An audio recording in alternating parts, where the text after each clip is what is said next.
The air crackled with a tension that only live television, poised on the precipice of a cultural earthquake, could conjure. Before the first word of the debate was even spoken, a silent war had already begun, fought not with fists, but with the very definitions of power, leadership, and what it means to be strong in a world obsessed with volume. This wasn't just a political showdown, it was a collision of worlds, a battle for the soul of public discourse. And if you're ready to witness how a quiet conviction can shatter the loudest bravado, hit that subscribe button, smash the like, and drop your thoughts in the comments below. Because tonight, the rules of engagement were about to be rewritten. It started, as most seismic shifts do, with a smirk. Andrew Tate, the self-proclaimed architect of masculinity, sat ensconced in a sleek black leather chair, the kind that screamed executive power, on the latest episode of his widely broadcast podcast, Top Realities. Studio lights glinted off his ever-present sunglasses, creating an aura of untouchable cool. Around him, a panel of acolytes, his loyal yes-men, bobbed their heads in rhythmic agreement, their synchronized nods a silent chorus to every exaggerated claim he made about strength, about the raw, unyielding essence of masculinity, about the unassailable fortress of power he believed he commanded. He was the king in his castle, holding court, unchallenged. Then came the bait, delivered with the casual flourish of a man entirely comfortable in his dominion. "You know what I find amusing?" he mused, a slow, deliberate swirl of sparkling water in a crystal glass, preceding his pronouncement. "They're pushing women into politics like it's a natural fit. I mean, come on, politics is for men. It's about dominance, strategy, hierarchy, not feelings and optics." A ripple of chuckles spread through the room, a predictable echo of his own self-assured amusement. He leaned in, the microphone seemingly drawn to every word he made. "Take Caroline Leavitt," he continued, his tone dripping with a dismissive condescension. "Pretty face, rehearsed lines, all that Gen Z energy. But leadership, real leadership, that's testosterone territory, not Instagram reels and TikTok clout." The camera, sensing the moment, panned in close, capturing the subtle curl of his lip. "I'm not saying she's dumb. I'm just saying she's in the wrong arena." The comments, sharp and unapologetic, hit social media within minutes, a digital wildfire consuming feeds. Some laughed, validating his stance with a flurry of emojis and agreements. Others gasped, a collective intake of breath from those who saw the blatant sexism, the casual dismissal of an entire gender's capability. The internet, ever hungry for conflict, devoured it. But Caroline Leavitt, the subject of his casual scorn, didn't engage in the expected digital skirmish. There was no fiery quote tweet, no scathing retort on X. Instead, in a move that blindsided everyone, she picked up the phone and called CNN. The next evening, the news broke like a thunderclap. America Tonight announced a surprise debate, Andrew Tate versus Caroline Leavitt, live, unfiltered, and utterly unprecedented. The internet, already buzzing, exploded. Hashtags trended faster than anyone could follow. Panels of pundits speculated wildly, dissecting the matchup like it was a heavyweight championship fight, a clash of titans where the victor would redefine the very landscape of public discourse. And when the stage lights finally illuminated the arena the following night, the room wasn't just charged, it was electric, vibrating with an anticipation that promised not just a debate, but a reckoning. The hum of the studio lights was a low, almost primal thrum, a counterpoint to the electric current that coursed through the packed room. Every seat was filled, every eye fixed on the stage, where two debate desks stood like opposing fortresses. The air was thick with anticipation, a palpable tension that promised not just a discussion, but a confrontation. This wasn't merely a political debate. It was a cultural spectacle, a clash of titans, one representing a loud, unyielding assertion of traditional power, the other, a quiet, unshakable force poised to redefine it. The murmurs of the crowd, a restless ocean of whispers, swelled and receded, waiting for the first wave. Then, the moment arrived. Tate strolled out first, a perfectly tailored charcoal suit draped over his confident frame, a picture of calculated swagger. His trademark smirk was already in place, a fixed mask of self-assurance. The crowd stirred, a mix of cheers and expectant murmurs rising to meet him. He threw a practiced wink toward the camera, a gesture honed by countless hours in the spotlight, and adjusted his cuffs with an almost imperceptible flourish, an act of casual dominance. He was playing to the gallery, and the gallery, for the most part, was playing along. He took his seat, leaning back, the smirk unwavering, as if the outcome was already a foregone conclusion. And then came Caroline. No flashy entrance, no grandstanding, no entourage to amplify our presence. She walked with a quiet purpose, her sharp navy blazer a stark contrast to Tate's theatricality. Her posture was firm, her shoulders back, her head held high. But it was her focused stare that truly cut through the noise, a gaze that seemed to pierce the manufactured bravado of the room, promising an unyielding clarity. She moved with an almost unsettling calm, a stillness that spoke volumes, taking her place across from Tate at the debate desk. Between them sat Anderson Cooper, the seasoned moderator, his expression a careful blend of professionalism and visible apprehension. He was clearly bracing for chaos, for the verbal fireworks that everyone expected from a collision with Andrew Tate. Cooper opened his mouth, ready to deliver his standard welcome, to set the parameters of the discussion, to impose some semblance of order on the impending storm. But Caroline didn't wait. Before Cooper could even finish his welcome, before the first official question could be posed, she leaned in. Her movement was slight, almost imperceptible, yet it commanded the entire room's attention. Her tone was ice, a chillingly composed delivery that sliced through the lingering buzz. "You said politics is for men, right?"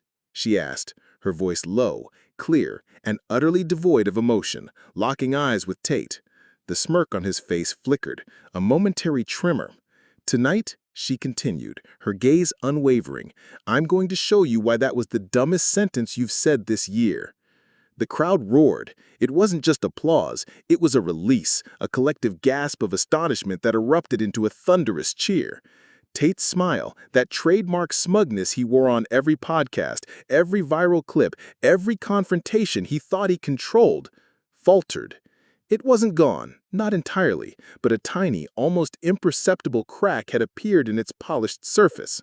He leaned back in his chair, trying to reclaim his composure, but something in Caroline's tone had already shifted the room.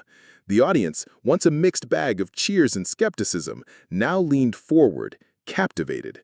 The atmosphere turned tight, focused, the air crackling not with expected chaos, but with a sudden intense anticipation of something entirely new.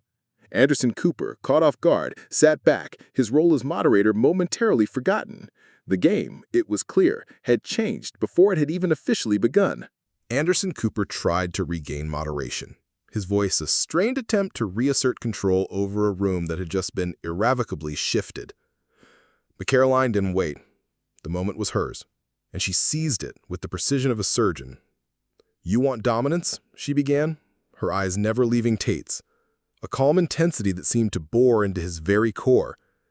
"Here's a stat for you. At 25, I was one of the youngest people ever to work inside the White House. Not as a guest, not as a prop, on staff. I earned that, not by flexing muscles, but by outworking every man in the room." Tate chuckled, a slow, deliberate sound designed to dismiss. "Cute," he drawled, "but let's not pretend being near power is the same as holding it. You were a mouthpiece. I build empires." Caroline's smile barely moved, a subtle, almost imperceptible curve of her lips. "Empires," she echoed, the word dripping with quiet disdain. "You sell merch with your face on it and preach to insecure boys who confuse loud with strong. That's not an empire. It's an echo chamber with overpriced hoodies." The audience erupted, a wave of cheers, laughter, and even a whistle or two washing over the stage. Tate leaned in, his jaw tightening, the first true sign of irritation beneath his carefully constructed facade. "I teach men to rise, to dominate," he asserted, his voice regaining some of its usual bluster. "You teach them to complain." Caroline didn't blink. "No," she countered, her voice unwavering. "You teach them fear. You dress it up as confidence, but it's fear. Fear of women having voices. Fear of not being the smartest guy in the room. You say politics is for men because you know you'd lose in a world where merit matters." Cooper raised a hand, a desperate plea for order. Let's bring it back to the core of the discussion." Tate cut him off, unwilling to cede the floor. "Caroline thinks politics is a feelings contest. But when the world gets ugly, when decisions need to be made, it won't be a viral speech or a Twitter clapback that saves anyone." Caroline leaned forward, calm and firm. "You're right. When the world gets ugly, it needs leaders who think beyond themselves, not fragile egos wrapped in fake bravado. You want to be alpha? Try listening instead of shouting." The audience thundered with applause again, a crescendo of approval. For the first time, Tate's smirk faltered. Not gone, but flickering, like a faulty neon sign. Cooper sat back, a silent observer. He knew what was coming wasn't a debate anymore. It was a reckoning. Tate narrowed his eyes, trying to regain his footing. "You mistake confidence for arrogance. I don't apologize for being bold. That's the problem with your side. Too emotional, too focused on perception." Caroline didn't flinch. "No," she said, her voice low and clear. "The problem with your side is you weaponize masculinity to silence people. You preach strength, but melt when challenged. You say men lead. Well, let me show you what real leadership looks like." She turned slightly toward the crowd, hands poised, voice unwavering. "Leadership is standing your ground without needing to tear someone else down. Leadership is making decisions that affect millions, not monetizing self-help slogans with red light filters. You may inspire clicks, Andrew, but I've helped build policy that protects lives." The crowd responded with a swell of claps and affirming murmurs, a growing tide of support. Tate crossed his arms, visibly irritated, hiding it poorly behind his forced smirk. You don't get it. I tell men not to be weak. The world doesn't care about your tears." Caroline snapped back, her voice like a whip. "And I tell people not to be bullies hiding behind buzzwords. The world does care about values, about truth, and about people like you being held accountable when your influence damages minds more than it empowers them." Tate straightened up, a defensive posture. "What damage? I pulled thousands of men out of depression, out of weakness. Where's your proof I hurt anyone?" Caroline tilted her head slightly, a gesture of quiet contemplation. "You ever wonder why most of your followers are boys trying to impress strangers with money and dominance instead of purpose and empathy? You're not teaching strength, Andrew. You're teaching detachment. You're raising men to hate women for being strong." Gasps rippled through the crowd. Anderson glanced at his notes, then back at both of them, realizing control had officially slipped. "You say you build men, but strong men don't fear strong women. They stand with them." Silence. Then slowly, a loud, sustained applause began to build. Tate opened his mouth but stopped. For a beat, he was silent. It was a rare moment and Caroline owned it. Tate adjusted in his chair, the smirk returning, but it wasn't effortless anymore. It felt calculated, like he needed to remind himself who he was. "You act like I'm the villain," he said, leaning into the mic, his voice a strained attempt at his usual bravado. "But I didn't make this world cutthroat. I just refused to lie about it. If that makes me dangerous, good, because weakness gets people killed." Caroline calmly folded her hands. "No," she said, her voice composed, but with a growing fire beneath the surface. "What gets people killed is reckless ego, blind ambition, men who believe the volume of their voice makes them right." She paused just enough to let the silence sting, then added, "Men like you." The audience stirred, a few gasps, a few murmured, "Wow." Tate clenched his jaw. "You still don't get it.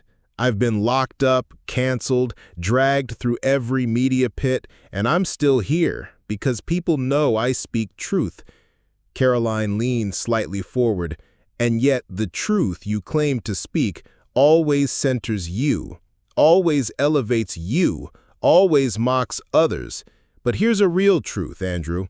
If your strength depends on someone else being beneath you, it was never strength to begin with." The audience roared, a wave of affirmation. Anderson Cooper looked up, visibly stunned, clearly not expecting this level of moral artillery on live television. But Caroline wasn't finished. "I've sat across from world leaders," she continued, her voice unwavering, "negotiated in back rooms, defended my beliefs without needing to belittle someone to make my point. You call me soft because I don't yell. That's not softness. It's control." Tate laughed, but it sounded thinner now, hollow. "Control, that's cute. Try running a room full of alphas who don't care about your college degrees or credentials." Caroline shot back instantly.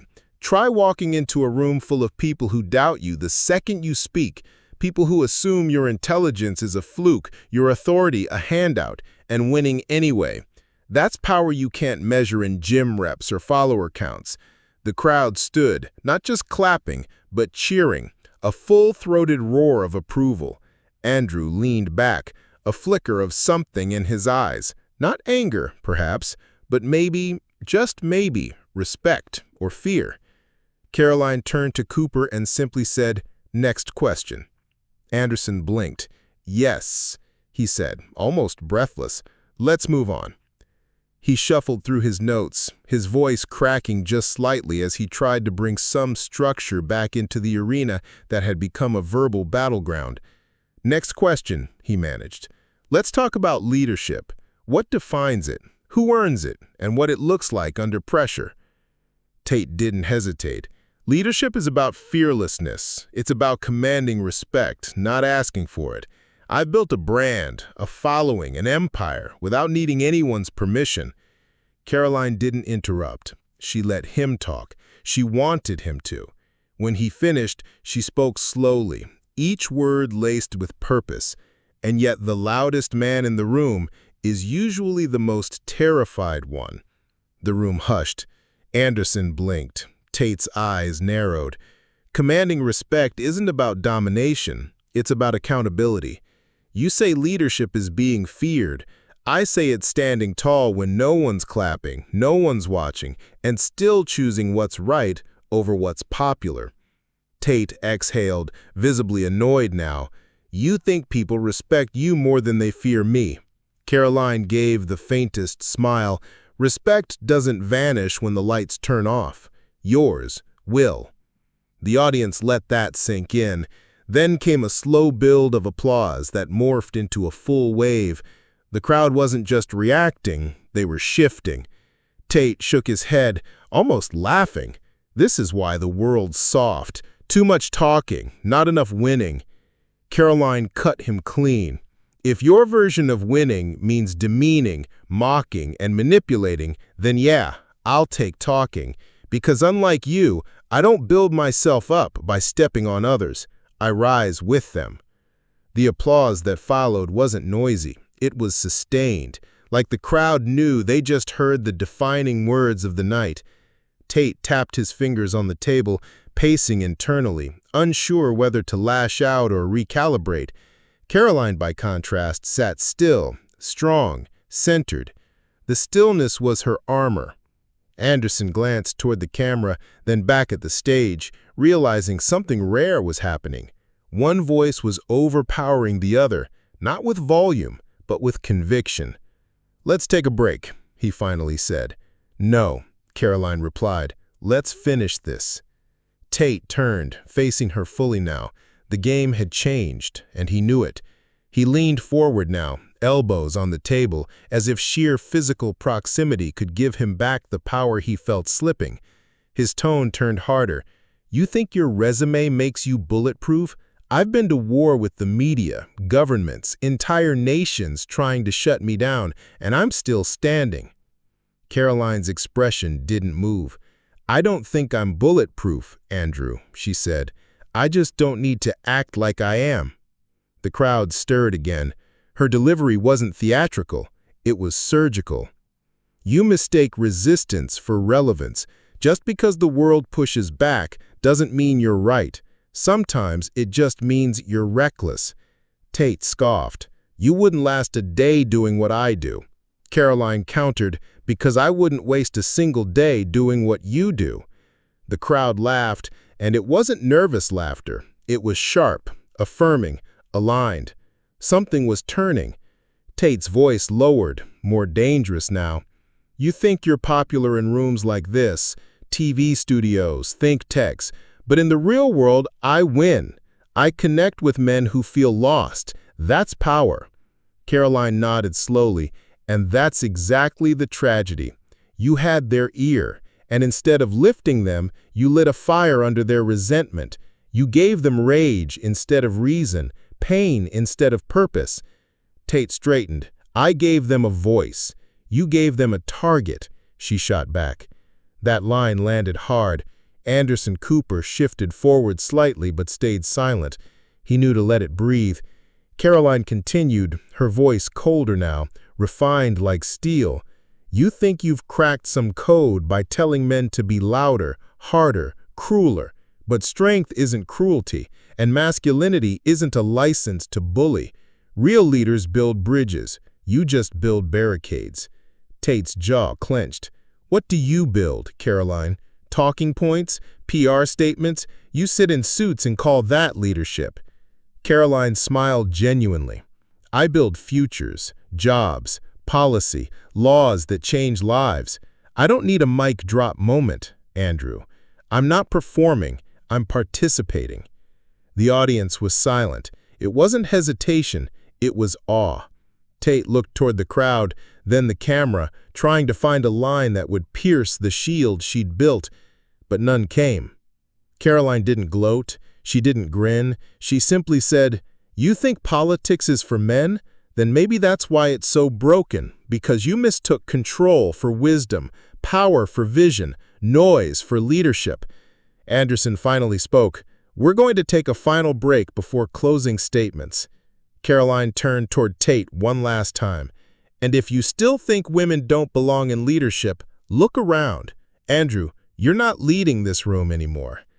Tate said nothing, not because he wasn't allowed, but because for once he had no answer.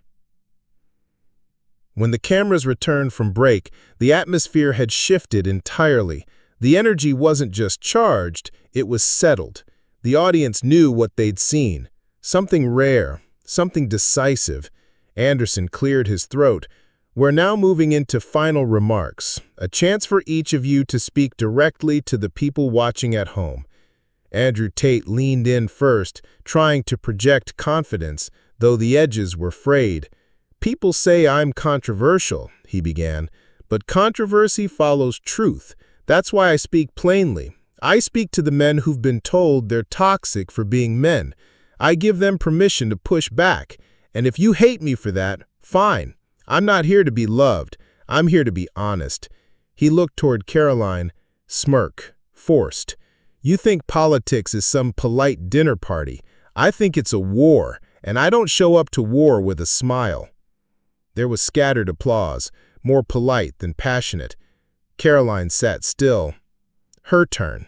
When she spoke, it wasn't loud, but it landed like thunder. "I'm not afraid of war, Andrew. I just know the difference between a battlefield and a broadcast." The audience leaned in. "You say you speak for men. I don't speak for anyone, I speak to everyone. Because leadership isn't about domination, it's about trust. It's about showing up, not just when there are cameras, but when there's chaos, when things are broken." Her eyes narrowed slightly, voice tightening. "You built a brand on being unbreakable, but real leaders don't pretend to be made of steel. We show up as we are, strong, flawed, human." The room was utterly still, not a cough, not a phone, just attention. Caroline's tone sharpened. "Don't mistake the silence of a woman who